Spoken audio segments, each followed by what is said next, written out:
और सगे संबंधियों का तुम्हें वध भी करना पड़े तब भी तुम्हें पाप नहीं लगेगा, क्योंकि कर्तव्य पालन पाप रहित होता है पार्थ। कर्तव्य पालन पाप रहित होता है। यदि वे वीर गति को प्राप्त हुए तो उनकी मृत्यु कल्याणकारी हो जाएगी, और यदि तुम वीर गति को प्राप्त हुए तो तुम्हारी मृत्यु भी। इसलिए हे पार्थ, युद्ध करो, क्योंकि धर्म का मार्ग पाप का मार्ग नहीं हो सकता।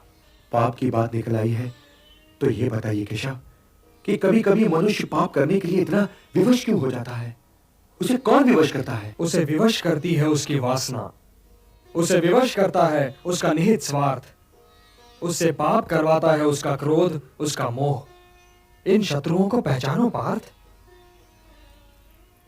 जैसे धुआं अग्नि को ढक देता है, या धूल दर्पण को, या झिल्ली गर्भ को, वैसे ही ज्ञान को ढक देते हैं काम, मोह और वासना। आवृतम ज्ञानमेतेन ज्ञानिनो नित्य वैरिणा काम रूपेण कौन्तेय दुष्पूरेणा नलेन च। काम और मोह की अग्नि ज्ञान को नष्ट कर देती है और इसीलिए ज्ञानी की वैरी है। हे कौन्तेय, अग्नि को स्वच्छ बनाओ, दर्पण को परिशुद्ध करो और अपनी इंद्रियों को सौम्य बनाकर ज्ञान और विवेक के नाशकों का वध करो। इंद्रियाणि पराण्याहुः इंद्रियेभ्यः परम मनः मनसस्तु परा बुद्धिः यो बुद्धेः परतस्तु सः। हे पार्थ, जड़ पदार्थ से इंद्रियां श्रेष्ठ हैं और इंद्रियों से श्रेष्ठ है मन। मन से श्रेष्ठतर है बुद्धि और बुद्धि से भी श्रेष्ठ है आत्मा। तो आत्मा की चिंता करो पार्थ, आत्मा की चिंता करो और देह, इंद्रियों, मन और बुद्धि से ऊपर उठने का प्रयत्न करो।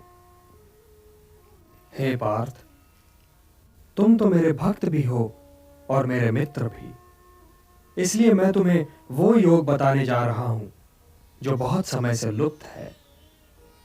परंतु सृष्टि के आरंभ में इसे मैंने ही सूर्य को दिया था और सूर्य से ये मनु को मिला और मनु से इक्ष्वाकु तक पहुंचा। सूर्य को दिया था? आपने ये योग सूर्य को दिया था? परंतु हे केशव, आपने आधुनिक काल में जन्म लिया है और सूर्य देव प्राचीन है, तो मैं ये कैसे मान लूं कि सृष्टि के आरंभ में ही आपने ये योग सूर्यदेव को दिया होगा? बोलिए केशव।